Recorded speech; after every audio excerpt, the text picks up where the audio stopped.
Son fenómenos misteriosos que han capturado la imaginación de los que creen en los ovnis e impulsado investigaciones gubernamentales secretas. Era un objeto gigantesco, de 300 metros de diámetro, e hizo unas maniobras muy extrañas. Pero estos no son los fenómenos paranormales que tanta publicidad reciben en Estados Unidos.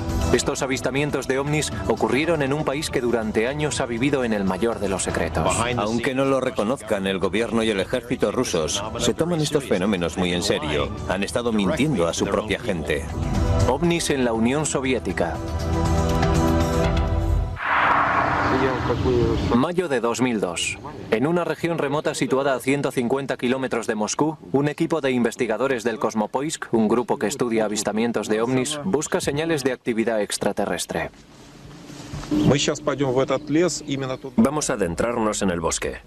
Según la gente de los alrededores, ese es el destino al que se dirigen distintos tipos de ovnis. Los ufólogos soviéticos empezaron a actuar en los años 60. Aseguran que durante décadas, miles de ciudadanos han sido testigos de la aparición de objetos inexplicables en el cielo de Rusia.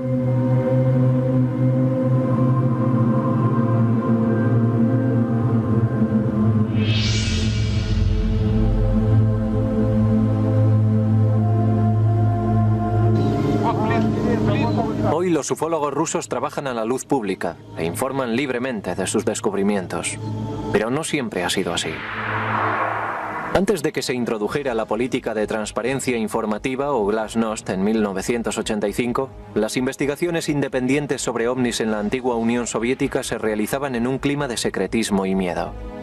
En ciertos momentos, el gobierno soviético adoptó la política oficial de negar la existencia y la actividad de los ovnis y prohibió que nadie informara de lo contrario.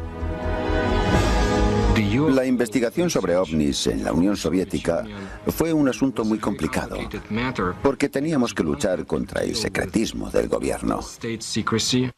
Mientras tanto, el gobierno soviético desarrollaba sus propias investigaciones secretas sobre ovnis. Sabemos que el gobierno ruso estudió los ovnis en secreto durante 40 años. Sabemos que se lo tomaron muy en serio. También sabemos que ha habido varios intentos, incluidos algunos muy recientes, de correr un velo sobre este tema y decir, es todo una gran mentira. Los resultados de la investigación más exhaustiva sobre el fenómeno ovni realizada en secreto por el gobierno soviético se hicieron públicos en el año 2000. La investigación empezó en 1978 y se extendió durante 13 años. El equipo de investigadores estaba formado por científicos y expertos militares y era totalmente clandestino. La colaboración entre la Academia de Ciencias y el Ministerio de Defensa no se hizo pública. Nadie reconoció oficialmente la existencia de esos estudios en los que participaron organizaciones secretas.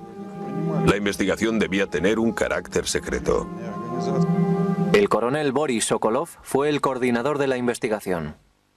Poco después de la caída de la Unión Soviética se reunió con el periodista estadounidense George Knapp.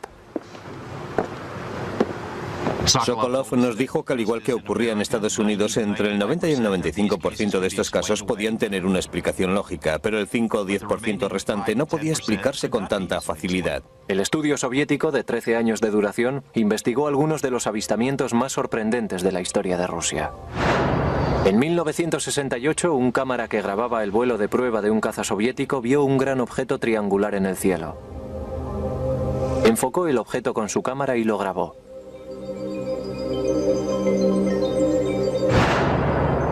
En 1977, un extraño fenómeno aéreo lanzó tentáculos de luz sobre la ciudad de Petrozavodsk. Hay quien asegura que los rayos hicieron pequeños agujeros en los cristales de las ventanas y en el cemento.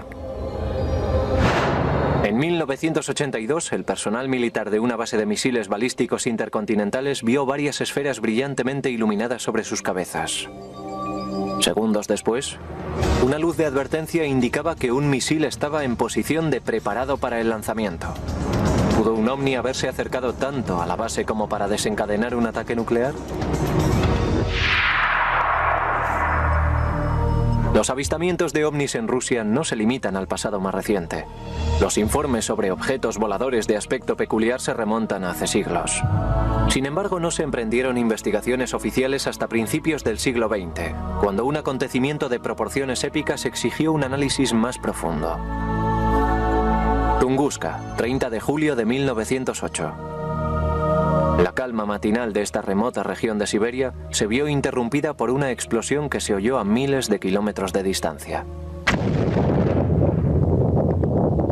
Se produjo una enorme explosión, equivalente a alrededor de 15 megatones de energía, lo que supone una potencia 1000 veces superior a la bomba de Hiroshima lanzada al final de la Segunda Guerra Mundial. Fue un acontecimiento extraordinario. Debido a la lejanía de la región de Tunguska, pasaron casi 20 años antes de que los investigadores del gobierno visitaran el lugar. La primera expedición que llegó a Tunguska estaba dirigida por el mineralogista Leonid Kulik.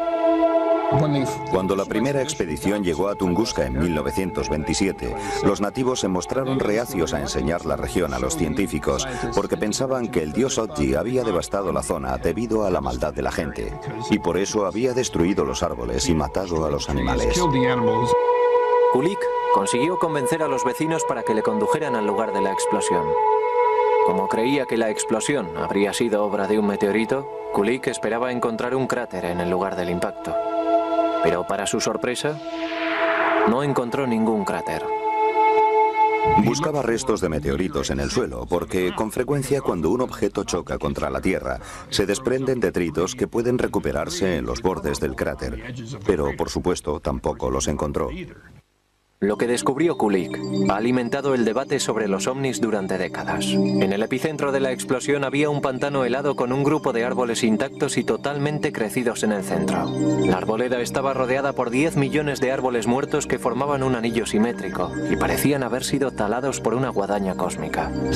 Así que tenemos una explosión que no ha dejado ni un cráter ni fragmentos de meteorito en los alrededores. Solo un círculo de árboles quemados y derribados que se extiende casi 30 kilómetros en todas direcciones. En años posteriores, otros científicos viajaron a Tunguska a estudiar este extraño fenómeno. Puede que sean los frutos obtenidos por el trabajo de otra expedición enviada a finales de los años 40 por la dirección de la policía secreta soviética. Pero todo lo que sabemos es que dicha expedición existió. Lo que no sabemos es qué ha sido de los objetos y la información que recogió. El desconcierto de los científicos aumentó al saber que se habían producido daños por radiación en el lugar de la explosión. También se recibieron noticias de que algunas plantas habían experimentado mutaciones y parece ser que algunas personas sufrieron ciertos daños en sus genes. En 1947, el coronel del ejército ruso Alexander Konstantev desarrolló una teoría muy peculiar, basada en las devastadoras consecuencias de las bombas atómicas lanzadas por Estados Unidos sobre Japón. Konstantev estaba escuchando las noticias sobre el bombardeo atómico. El locutor ofreció una larga y detallada descripción de cómo y en qué dirección habían caído los árboles, casas y demás edificios, y de cómo recibieron la onda expansiva. Entonces se dio cuenta de que lo que había pasado en Hiroshima era exactamente lo mismo que en Tunguska, solo que 50 años antes. Konstantev planteó la hipótesis de que la devastación de carácter atómico ocurrida en Tunguska había sido causada por el impacto de una nave extraterrestre de energía nuclear. Pero la comunidad científica rechazó la teoría de Konstantev. Los científicos aseguran que la explosión de Tunguska fue provocada por un raro, pero explicable accidente natural. Creen que un asteroide explotó al llegar a 5 kilómetros de distancia de la superficie de la Tierra. A medida que el objeto se iba acercando a la Tierra, se fue desacelerando y se vio sometido a la presión de las fuerzas de la atmósfera.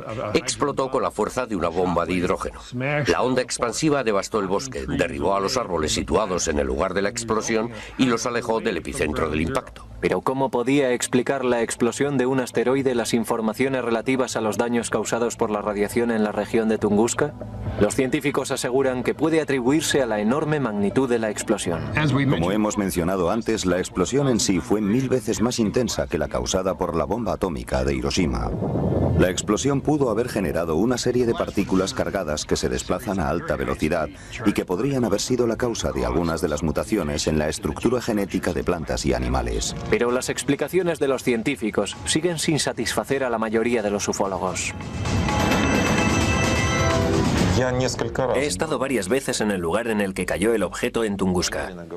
Como verá, he dicho objeto y no meteorito, porque el impacto de un asteroide, un cometa o cualquier otro cuerpo natural no puede provocar esas consecuencias. Varias expediciones encontraron cosas que no pudieron explicar. Había gente que decía que las pruebas sugerían que se trataba de alguna clase de nave extraterrestre. Es la típica explicación mágica que se da cuando se carece de conocimientos científicos para entender los fenómenos físicos y astronómicos. A lo largo del resto del siglo XX continuaron las explicaciones mágicas de los objetos volantes no identificados que sobrevolaron Rusia. En una ocasión, un supuesto ovni sirvió para sacar a la luz un proyecto militar soviético del máximo secreto.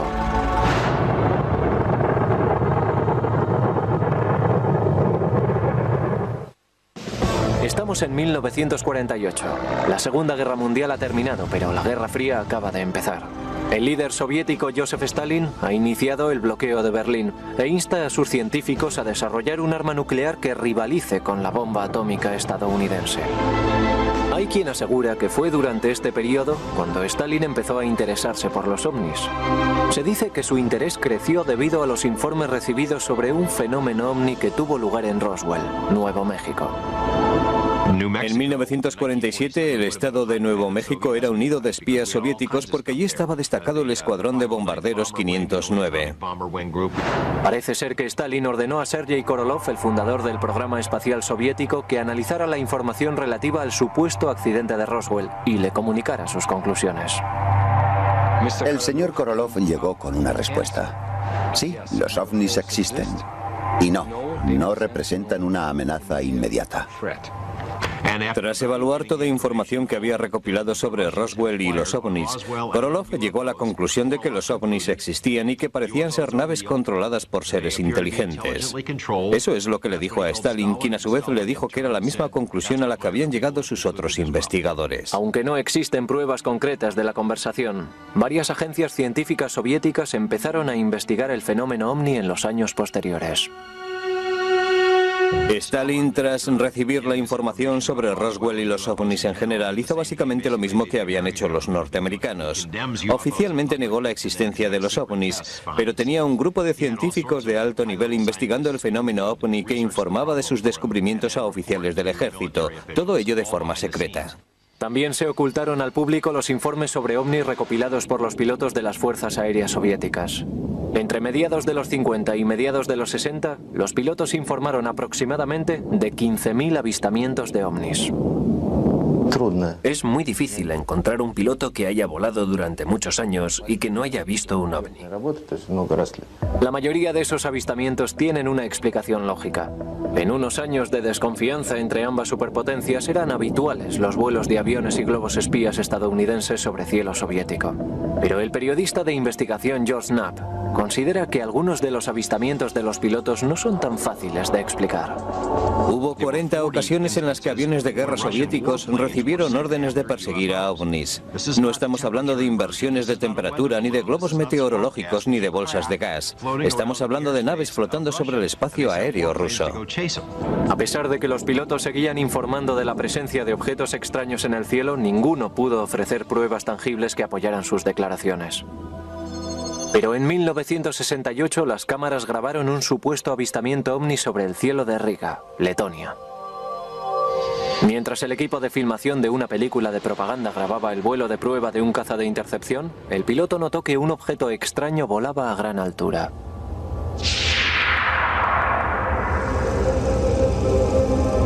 De repente el piloto gritó: «¡Atención! ¡Grabad eso!». Miramos hacia arriba y vimos un triángulo que estaba a gran altura. Varios cazas despegaron para investigar el caso, pero el objeto desapareció rápidamente detrás de una nube y no volvió a ser visto.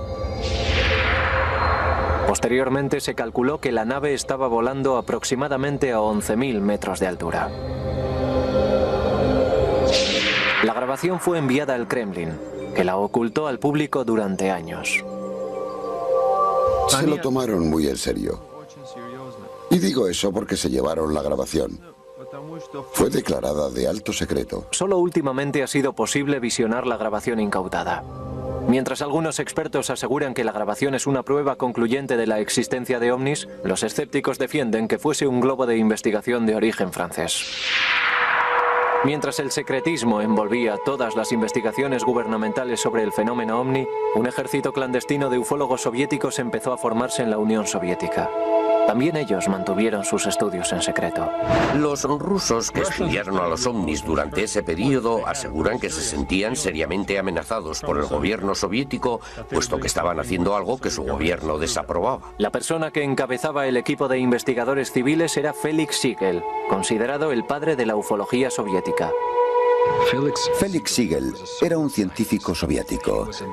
Era doctor en matemáticas y astronomía en el Instituto de Aviación de Moscú. Se dedicó a descubrir por qué volaban objetos extraños por los cielos de su país. Siegel desafió al sistema soviético organizando conferencias sobre fenómenos paranormales, investigaciones independientes sobre ovnis y pidiendo a los ciudadanos soviéticos que informaran de cualquier avistamiento. Sus esfuerzos no estaban exentos de riesgo. No estoy diciendo que encarcelaron a la gente por eso. Pero Siegel sufrió represalias. Fue acosado tanto en su lugar de trabajo, el Instituto de Aviación, como por las autoridades gubernamentales. Siegel y sus investigadores extendieron información sobre avistamientos de ovnis por medio de una red de prensa clandestina, la Samizdat, publicaciones privadas utilizadas para difundir información. Estaban estrictamente prohibidas por el Kremlin. En aquel tiempo los folletos se imprimían al estilo de la Samizdat.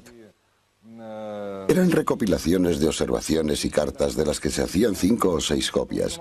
Todo ese material se mecanografiaba utilizando papel carbón.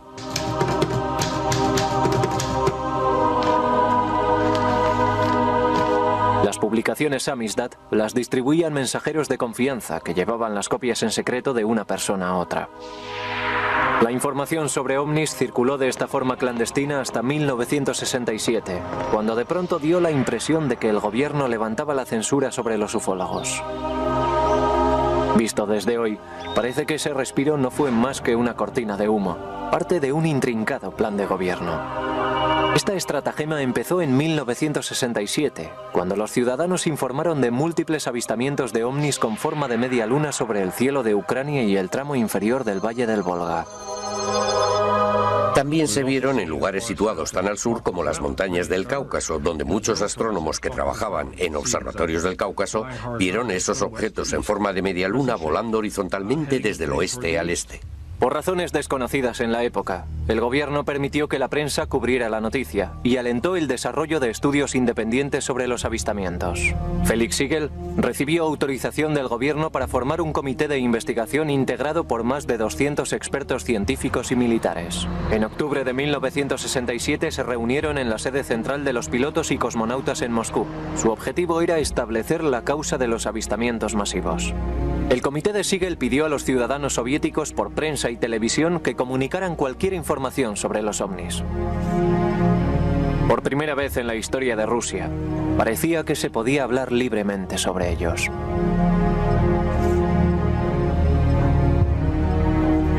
Fue como un soplo de aire fresco. Los ciudadanos soviéticos podían hablar libremente sobre un tema hasta entonces prohibido. Aquello era una auténtica novedad, pero lamentablemente no duró mucho. Pocos meses después del llamamiento de Siegel por televisión, los acerados dientes de la censura soviética volvieron a cerrarse. Informar de avistamientos de ovnis volvía a estar prohibido. El tema fue excluido de la prensa controlada por el gobierno y se ordenó la disolución del comité de Siegel. El objetivo del comité era animar a la gente a que comunicara los avistamientos. En cuanto empezaron a llegar esos informes, alguien en Moscú accionó el freno, disolvió el comité, canceló la publicación de trabajos sobre ovnis y echó tierra sobre el asunto. Enseguida se dijo que el Kremlin intentaba ocultar algo. ¿Por qué decidieron taparlo todo? ¿Intentaban ocultar algo? De eso no hay duda. La cuestión es saber qué es lo que estaban ocultando. Los ufólogos creían que intentaban tapar los avistamientos de naves extraterrestres. Pero yo creo que lo que intentaban ocultar era la descripción y las actividades de sus propios aviones secretos, de sus misiles y de sus satélites. El científico y asesor de la NASA James Ober llegó a esta conclusión en 1977 después de estudiar los patrones de lanzamiento de las naves espaciales soviéticas y compararlos con los datos de los avistamientos de 1967. Según él, los objetos en forma de media luna avistados en el cielo no eran de naturaleza extraterrestre, sino que podían ser atribuidos a las pruebas secretas de un nuevo misil soviético.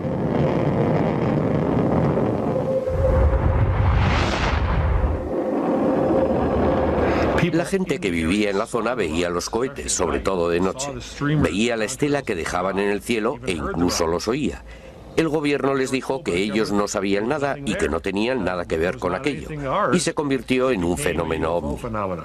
Posteriormente bautizado por el Pentágono como Sistema de Bombardeo Orbital Fraccionario, los soviéticos tenían una buena razón para mantener esas pruebas en secreto. Eran misiles diseñados para colarse por debajo de nuestros radares como armas de primer ataque, armas fantasmas que solo construyes si intentas realizar un ataque sorpresa. Además, era ilegal construir ese tipo de armas porque en 1967 Estados Unidos, Rusia y otros países firmaron un tratado que prohibía colocar armas nucleares en órbita. Pero ¿por qué tras prohibir la publicación de información sobre ovnis durante años, el gobierno levantó las restricciones brevemente en 1967? Parece ser que fue un intento deliberado de engañar a sus ciudadanos y a la comunidad internacional acerca de la verdadera naturaleza de los avistamientos. El gobierno soviético no quería que el público supiera lo que estaba pasando y tampoco que los estadounidenses supieran lo que estaban tramando. Fue una tapadera, una especie de maniobra de distracción, porque en caso de tratarse de ovnis, los periodistas occidentales se reirían en vez de investigar. El gobierno soviético prefirió dejar que la gente pensara que se trataba de platillos volantes. La estrategia resultó ser contraproducente cuando la información exhaustiva recogida por el comité de Felix Siegel fue publicada en algunas revistas. El gobierno soviético se dio cuenta de que esas revistas estaban publicando sus secretos militares. No estaban descritos con total exactitud, pero sí eran lo bastante precisos como para servir a la CIA si caían en sus manos. El gobierno ruso dijo "Dios mío" y prohibió la publicación de informes sobre ovnis. Durante 10 años se dejó de hablar públicamente sobre ovnis. Pero eso cambió en 1977, con la aparición de un objeto de aspecto extraño sobre cielo soviético que fue visto por miles de asombrados ciudadanos. Se transformó en una especie de medusa de luz que emitía rayos sobre la ciudad por medio de sus tentáculos. 20 de septiembre de 1977. Antes de que salga el sol en la pequeña ciudad portuaria rusa de Petrozavodsk, una espectacular exhibición de luces aéreas ilumina el cielo. Este hecho se convertiría en uno de los avistamientos ovni más estudiados de la historia soviética. El fenómeno de Petrozavodsk es uno de los fenómenos anormales más importantes que ha tenido lugar en nuestro país. Aproximadamente a las 4 de la mañana, civiles y personal militar vieron enormes apariciones en forma de estrella brillando en el cielo. Mientras volaba por el cielo parecía acercarse a la ciudad y luego se desvió hacia el horizonte. La gente que estaba en la calle vio una especie de medusa brillante cuyos tentáculos salían de un núcleo brillante en forma de platillo volante. El impresionante espectáculo duró aproximadamente 10 minutos. Los testigos aseguraron que el avistamiento fue acompañado por una serie de sucesos extraños que ocurrieron en el suelo. Se informó de todo tipo de fenómenos. Olía a ozono, los ordenadores se bloquearon y los conductores perdieron el control de sus vehículos. Puede que el fenómeno más difícil de explicar fuera la aparición de agujeros perfectamente cortados en las ventanas y rocas de la ciudad. No hay ninguna explicación para ese hecho, pero la conexión es directa en cuanto a parámetros temporales. No había agujeros antes del avistamiento, aparecieron después. Era imposible negar el avistamiento de Petrozavodsk, puesto que los testigos se contaban por miles.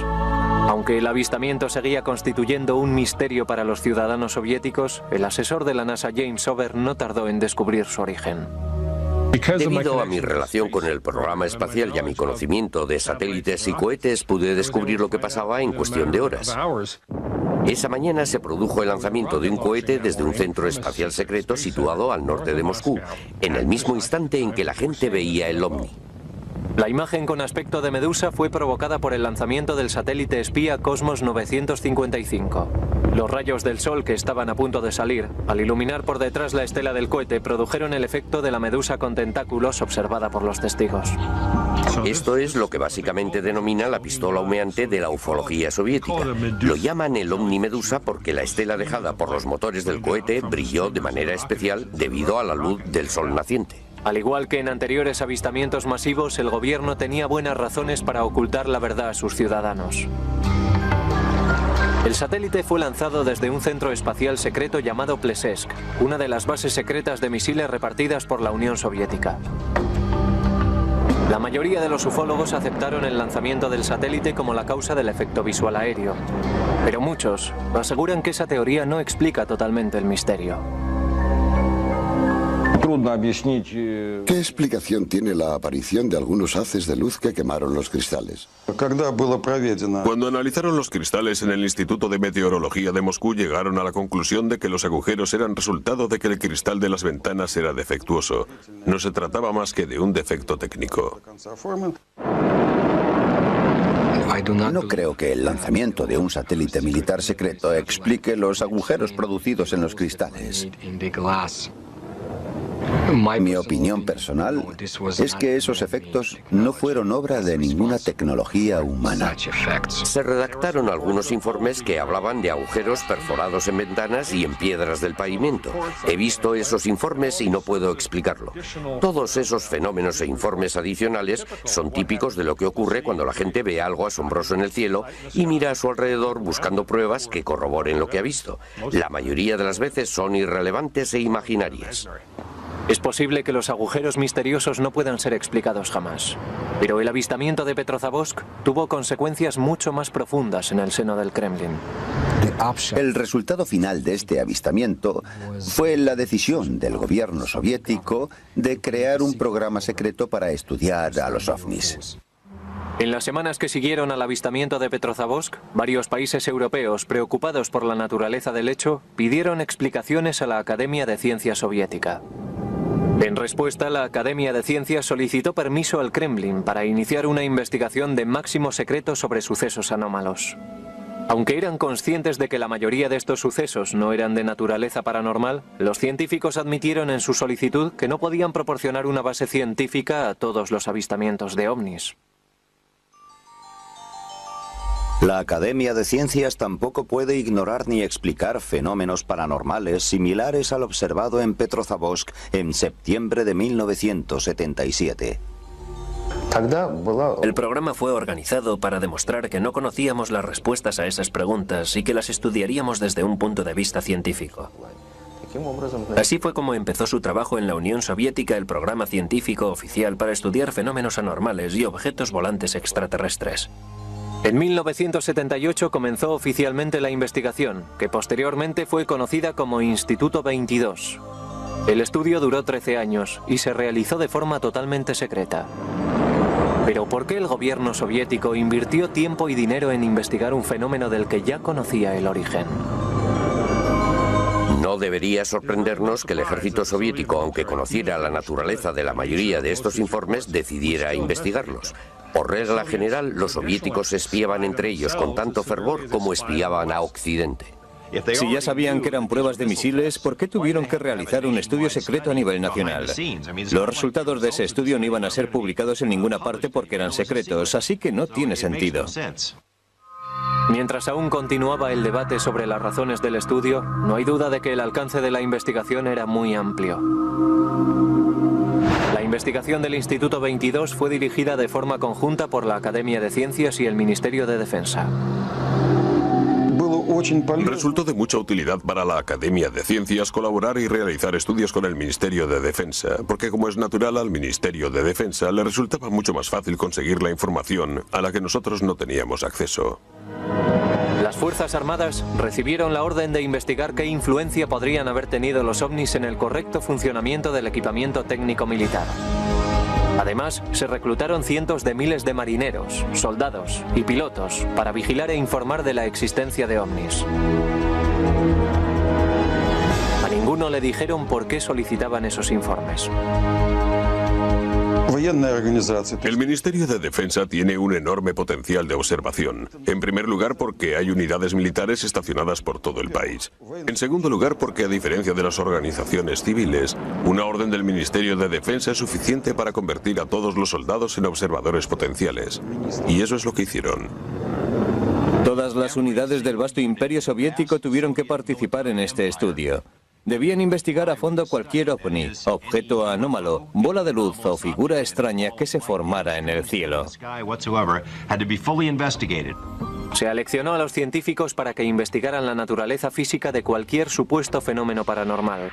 La información recogida por el ejército y los científicos fue analizada en un laboratorio instalado en un edificio de apariencia normal situado en las afueras de Moscú. El personal del laboratorio no era numeroso, no había más de 10 personas y nunca se superó ese número. Pero se trataba de especialistas en todos los campos, desde físicos a expertos en radioelectrónica, meteorología y astrogeofísica.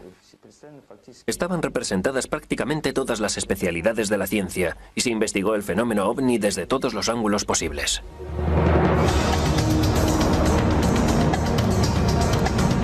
Seis años después de iniciada la investigación, el Instituto 22 recibió la orden de estudiar un hecho que pudo haber tenido consecuencias mundiales. Un supuesto fenómeno ovni había colocado al mundo al borde de una guerra nuclear.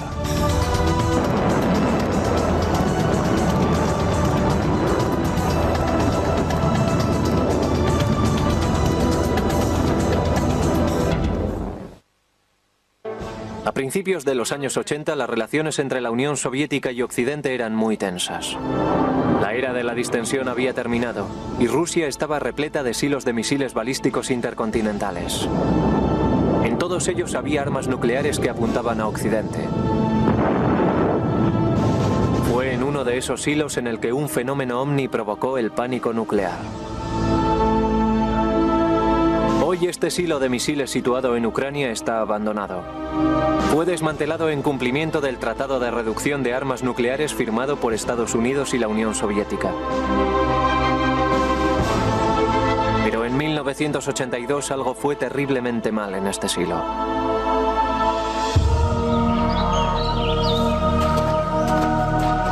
Todo empezó aproximadamente a las 6 de la tarde, cuando los soldados y los habitantes de la vecina ciudad de Bielorukrovich vieron un objeto extraño en el cielo del atardecer. Un oficial del ejército nos describe lo que vio. Yo estaba conduciendo una motocicleta no muy lejos de aquí y vi un gran objeto en el cielo. Tenía una forma geométrica perfecta. En ese mismo momento, en el interior del silo, una luz de emergencia indicaba que un misil nuclear estaba en modo de lanzamiento. El testimonio más revelador es el del oficial de comunicaciones, quien dijo que de alguna manera algo había introducido el código correcto. Pero Moscú no había ordenado ningún lanzamiento, ni ninguna persona del búnker había tocado el panel de control. Durante 15 agonizantes segundos los técnicos intentaron por todos los medios detener el lanzamiento. De pronto, sin ninguna explicación, la secuencia de lanzamiento se abortó. Estaban preparados para el lanzamiento. El ovni desaparece y el módulo de control de lanzamiento vuelve a su posición normal. ¿Pudo un ovni haber interferido con el control de lanzamiento de un misil nuclear? Un equipo de investigadores del Instituto 22, el equipo secreto de investigación de ovnis financiado por el Estado, se desplazó inmediatamente a la base de misiles. En un periodo de tiempo muy corto, exactamente mediodía, establecieron que en una base aérea cercana se había realizado un ejercicio de prácticas militares. Los investigadores descubrieron que el avistamiento tuvo lugar al mismo tiempo y en el mismo lugar en el que el ejército estaba probando unas bengalas. Lanzadas desde unos aviones, las bengalas proporcionaban entre 5 y 7 minutos de iluminación. Eso explicaba el extraño espectáculo que se había visto en el cielo. Pero ¿quién activó la secuencia de lanzamiento nuclear? El hecho de que la situación de emergencia coincidiera con los efectos luminosos descritos es una coincidencia muy curiosa, pero no deja de ser una coincidencia. Desmontaron concienzudamente el sistema de control de los misiles y lo volvieron a montar, pero no encontraron ningún defecto. No fue solo un fallo eléctrico, algo introdujo los códigos de lanzamiento correctos. Eso es algo que no sucede todos los días. Nuestro gobierno nos dice que los ovnis no representan un peligro para la seguridad nacional. El gobierno ruso le ha estado diciendo lo mismo a su país. Están intentando confundirnos. Este incidente es una muestra clara de que los ovnis pueden poner en peligro la seguridad nacional. Tras examinar el episodio del silo de misiles balísticos intercontinentales, el equipo de investigadores del Instituto 22 continuó analizando varios avistamientos producidos por todo el país. Entre los testigos que habían visto ovnis se encontraban algunos que habían disfrutado de un lugar de observación privilegiado, los cosmonautas. El primer hombre que viajó al espacio, Yuri Gagarin, declara en los documentos EBRA 3: puedo decirle que los ovnis existen, y si me lo permite le diré mucho más. El segundo hombre que viajó al espacio, el cosmonauta Titov, dijo que vio a 7 ovnis bailar alrededor de su cápsula espacial durante su breve vuelo espacial. Sin embargo, aún hoy, los cosmonautas se muestran reacios a hablar sobre cualquier fenómeno inusual del que hayan sido testigos en el espacio. Es el miedo al ridículo. La carrera de un cosmonauta puede verse afectada si informa de un avistamiento y se toma en serio lo que ha visto. Pero en esta entrevista especial conseguida por el canal Historia, 2 cosmonautas hablan de los objetos inusuales que encontraron en el espacio. Muchos cosmonautas han visto fenómenos que van más allá de las experiencias que puede conocer la gente en la Tierra. Yo he estado 10 años sin hablar de ello. En la entrevista, el excomandante Vladimir Kovalyonok, de la Estación Espacial Salyut 6, revela que el 5 de mayo de 1981 vio una entidad irreconocible e iluminada desde una de las ventanillas de su nave. El objeto tenía una forma elíptica y voló con nosotros. Volaba en línea recta, hasta que se produjo una especie de explosión que produjo una luz dorada bellísima.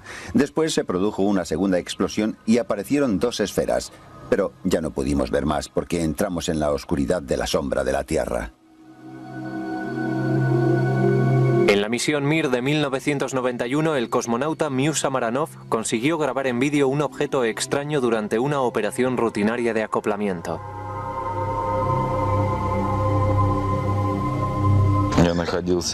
Estaba mirando por la ventana más grande. Estaba justo enfrente de mí. Yo estoy familiarizado con toda clase de naves espaciales, pero esa era diferente.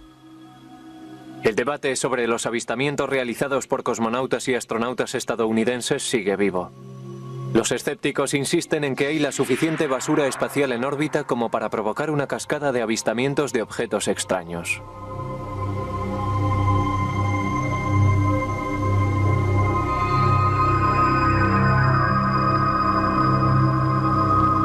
Mientras los cosmonautas seguían con sus vuelos espaciales, la Unión Soviética experimentó muchos cambios en la década de los 90. Tras el derrumbamiento de las murallas del comunismo, el ufólogo estadounidense George Knapp viajó a Rusia con la esperanza de descubrir los secretos que ocultaban los soviéticos sobre encuentros con extraterrestres. Lo que encontró fue sorprendente. Conseguimos acceder a cientos de páginas de información clasificada.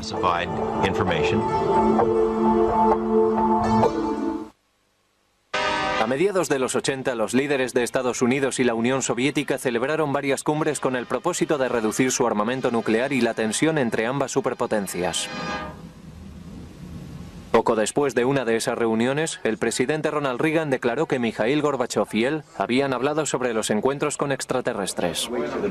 I couldn't help but say to him, just think how easy his task and mine might be in these meetings that we held. If suddenly there was a threat to this world from some other species, from another planet, outside in the universe, we'd forget all the little local differences that we have between our countries. Reagan realizó 5 declaraciones públicas, incluida una ante las Naciones Unidas, en las que venía a decir que si los ovnis representaran una amenaza para la Tierra, todos los países deberían unirse. Y Gorbachev le respondió que sí, que se unirían todos. El telón de acero se derrumbaba gracias a la perestroika y el glasnost. Tras el colapso de la Unión Soviética llegó una nueva era de apertura a Rusia. A miles de kilómetros de distancia, en Las Vegas, Nevada, el periodista de investigación George Knapp, que había estudiado muchos fenómenos ovni en Estados Unidos, se dio cuenta de que era el momento perfecto para examinar los expedientes rusos. 3 years ago, we have succeeded in obtaining several hundred pages of secret Russian UFO documents and photos. Other Western journalists followed. Today, it's a new ballgame. The lid has been dropped on government UFO files, although there is still plenty of information to be found. Se me ocurrió que podía ser el momento adecuado para intentar descubrir qué es lo que sabían los rusos sobre los ovnis. Fueron unos tiempos llenos de confusión, pero como periodista fue maravilloso estar allí. En 1993, Knapp viajó a Rusia y conoció a Boris Sokolov, el coordinador del Instituto 22. Como muchos de los proyectos científicos de la época financiados por el gobierno había retirado su financiación y el proyecto había sido abandonado. Sokolov proporcionó a Knapp algunos de los expedientes sobre ovnis desclasificados más recientemente, expedientes que contenían información sobre los casos de más difícil explicación. De los miles de expedientes, Sokolov había seleccionado los más interesantes. Estaban guardados en sus carpetas y nosotros pudimos acceder a ellos y traerlos aquí. Colonel Sokolov said it was a very practical reason. They knew that UFOs could do things that their planes couldn't. Figured by studying it, they may be able to get an advantage over us in terms of stealth technology. Al regresar a Estados Unidos, Knapp publicó algunos de los expedientes, lo que hizo que el coronel Sokolov fuera ridiculizado en su país. Oficialmente Rusia era una democracia, pero los comunistas seguían teniendo mucha influencia. Los periódicos comunistas le atacaron abiertamente por traicionar a la madre Rusia. Pero el escarnio público al que fue sometido Sokolov fue sin duda menos severo que las consecuencias que hubiera tenido que arrastrar en la vieja Unión Soviética. Mi amigo me lo explicó así: si hubiera ocurrido hace 5 años nos habrían encarcelado, y si hubiera ocurrido hace 10 años nos habrían fusilado por publicar esos secretos. Pero en 2000, el relajado clima político de su país permitió que Sokolov y el científico Yuli Platov publicaran un informe con los descubrimientos del Instituto 22. Titulado Historia de la investigación estatal sobre ovnis en la Unión Soviética, en el informe se decía que entre el 90 y el 95% de los 3.000 avistamientos de ovnis investigados podían ser atribuidos a fenómenos en los que intervenía el hombre, la mayoría lanzamientos de misiles y globos de investigación. El 5 o 10% restante no podía explicarse con tanta facilidad, pero en ningún caso se atrevían a asegurar que se tratase de fenómenos interdimensionales ni de extraterrestres que vinieran del futuro. El caso es que antes los ufólogos más entusiastas afirmaban que todo lo que habíamos visto era debido a contactos con civilizaciones extraterrestres. Pero eso no era cierto. Resultó que solo un porcentaje muy pequeño de los avistamientos resultaba inexplicable. Pero en un país en el que durante tanto tiempo se habían suprimido el diálogo y la información, muchos ufólogos se preguntaban si el informe revelaba toda la verdad. Hay un enorme tesoro escondido de documentos del KGB sobre este tema que nadie ha visto hasta ahora. Y sé que el KGB publicó algunos documentos a principios de los 90, pero mucha gente asegura que los mejores documentos siguen escondidos en una cámara de seguridad. ¿Qué pasó con los expedientes? ¿Quién los guarda? Hasta que no los estudiemos por nosotros mismos, no podremos asegurar que lo que dicen los señores Platov y Sokolov sea cierto. Es probable que nunca se sepa con exactitud cuántos expedientes ovni soviéticos siguen clasificados o qué es lo que contienen. La mayor parte de la comunidad científica duda de que exista alguna prueba concluyente en esos expedientes secretos. En Rusia los rumores y las medias verdades siguen teniendo mucha importancia porque en los días de la antigua Unión Soviética era ilegal hablar de muchas cosas. Así que sustituyeron la realidad por una mitología muy rica. Los ovnis formaron parte de esa mitología y aún hoy sigue siendo un tema muy importante. Pero muchos entusiastas del fenómeno ovni se muestran escépticos. Siguen creyendo que existe la prueba que demuestra el encuentro con extraterrestres. Y que es megatones de energía, lo que supone una potencia 1000 veces superior a la bomba de Hiroshima lanzada al final de la Segunda Guerra Mundial. Fue un acontecimiento extraordinario. Debido a la lejanía de la región de Tunguska, pasaron casi 20 años antes de que los investigadores del gobierno visitaran el lugar. La primera expedición que llegó a Tunguska estaba dirigida por el mineralogista Leonid Kulik. Cuando la primera expedición llegó a Tunguska en 1927, los nativos se mostraron reacios a enseñar la región a los científicos porque pensaban que el dios Otji había devastado la zona debido a la maldad de la gente y por eso había destruido los árboles y matado a los animales. Kulik consiguió convencer a los vecinos para que le condujeran al lugar de la explosión. Como creía que la explosión habría sido obra de un meteorito, Kulik esperaba encontrar un cráter en el lugar del impacto. Pero para su sorpresa, no encontró ningún cráter. Buscaba restos de meteoritos en el suelo, porque con frecuencia cuando un objeto choca contra la Tierra, se desprenden detritos que pueden recuperarse en los bordes del cráter. Pero, por supuesto, tampoco los encontró. Lo que descubrió Kulik ha alimentado el debate sobre los ovnis durante décadas. En el epicentro de la explosión había un pantano helado con un grupo de árboles intactos y totalmente crecidos en el centro. También sabemos que ha habido varios intentos, incluidos algunos muy recientes, de correr un velo sobre este tema y decir, es toda una gran mentira. Los resultados de la investigación más exhaustiva sobre el fenómeno ovni realizada en secreto por el gobierno soviético se hicieron públicos en el año 2000. La investigación empezó en 1978 y se extendió durante 13 años. El equipo de investigadores estaba formado por científicos y expertos militares y era totalmente clandestino. La colaboración entre la Academia de Ciencias y el Ministerio de Defensa no se hizo pública. Nadie reconoció oficialmente la existencia de esos estudios en los que participaron organizaciones secretas. La investigación debía tener un carácter secreto. El coronel Boris Sokolov fue el coordinador de la investigación. Poco después de la caída de la Unión Soviética se reunió con el periodista estadounidense George Knapp.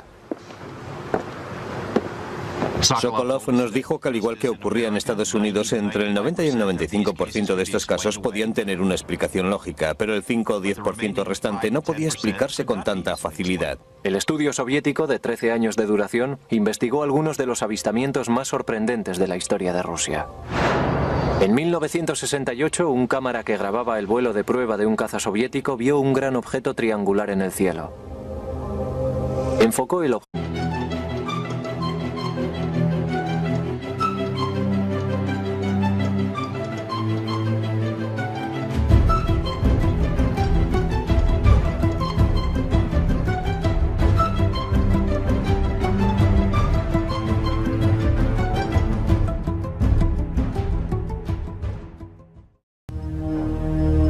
Son fenómenos misteriosos que han capturado la imaginación de los que creen en los ovnis e impulsado investigaciones gubernamentales secretas.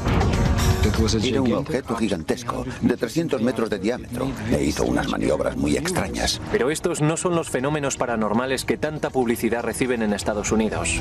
Estos avistamientos de ovnis ocurrieron en un país que durante años ha vivido en el mayor de los secretos. Aunque no lo reconozcan, el gobierno y el ejército rusos se toman estos fenómenos muy en serio. Han estado mintiendo a su propia gente. OVNIs en la Unión Soviética. Mayo de 2002. En una región remota situada a 150 kilómetros de Moscú, un equipo de investigadores del Kosmopoisk, un grupo que estudia avistamientos de ovnis, busca señales de actividad extraterrestre. Vamos a adentrarnos en el bosque.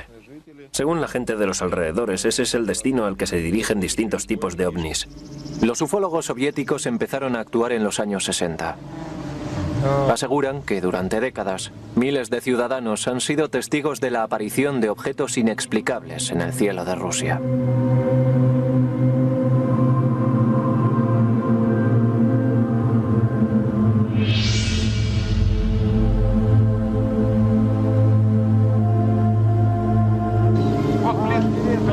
Hoy los ufólogos rusos trabajan a la luz pública e informan libremente de sus descubrimientos.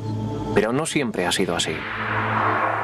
Antes de que se introdujera la política de transparencia informativa o Glasnost en 1985, las investigaciones independientes sobre ovnis en la antigua Unión Soviética se realizaban en un clima de secretismo y miedo.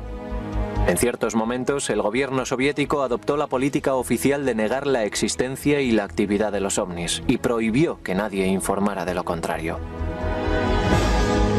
La investigación sobre ovnis en la Unión Soviética fue un asunto muy complicado, porque teníamos que luchar contra el secretismo del gobierno. Mientras tanto, el gobierno soviético desarrollaba sus propias investigaciones secretas sobre ovnis. Sabemos que el gobierno ruso estudió los ovnis en secreto durante 40 años. Sabemos que se lo tomaron muy en serio. Objeto con su cámara y lo grabó.